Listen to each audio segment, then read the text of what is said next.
आज के हंडिया स्थित सेंट थॉमस स्कूल के क्लास 10वीं के छात्र शेख जियाउर रहमान की पिटाई का वीडियो वायरल हो रहा है। कुछ युवकों ने छात्र को रास्ते में रोककर मारपीट की। घायल छात्र को अस्पताल में भर्ती कराया गया है। परिजनों की तहरीर पर मुकदमा दर्ज कर लिया गया है और आरोपियों की तलाश जारी है। जानकारी के मुताबिक स्कूल में छात्रों के बीच हुए विवाद के बाद यह घटना हुई है।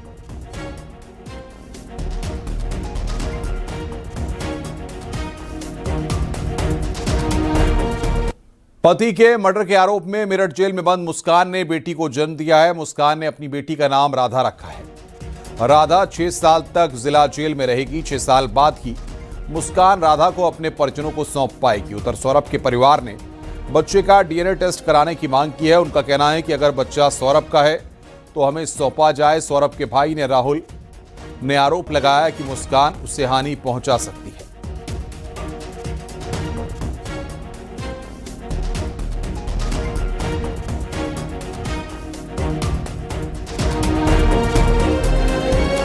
मैंने डीएनए की मांग की है और 1% है कि वो सौरभ का निकलता है। अगर सौरभ का निकलता है तो उसको तुरंत हमारे को दे दी जाए, नहीं तो मुस्कान जो है उसको किसी भी तरह से हानि पहुंचाएगी या भरण पोषण में उसे परेशान करेगी। अगर वो ऐसा कुछ करती है तो उसकी जिम्मेदारी कोर्ट की होगी।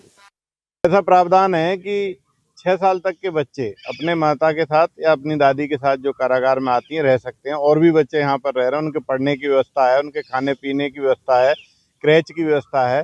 6 साल तक वो अपनी बच्ची को साथ में रख सकेगी। उसके बाद जिला प्रशासन के सहयोग से या तो जहाँ महिलाएं और लड़कियां रहती हैं वहाँ भेजी जाएगी नारी निकेतन आदि, या फिर जो है अगर वो किसी परिजन को देना चाहेगी तो उसकी अनुमति लेकर के और कोर्ट की अनुमति लेकर के उसको दिया जाएगा।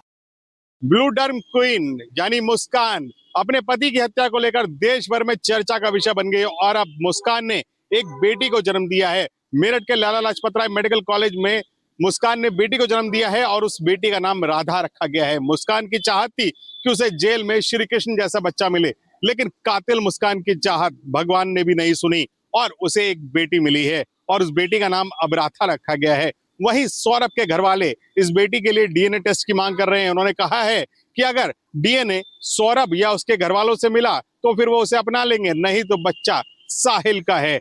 ऐसे में अब मुस्कान के आगे एक बड़ा सवाल खड़ा हो गया है कि पहले तो 6 साल तक मुस्कान के साथ ही रहेगी बच्ची, अगर वो जेल में रही तो बच्ची राधा को भी जेल में ही रहना पड़ेगा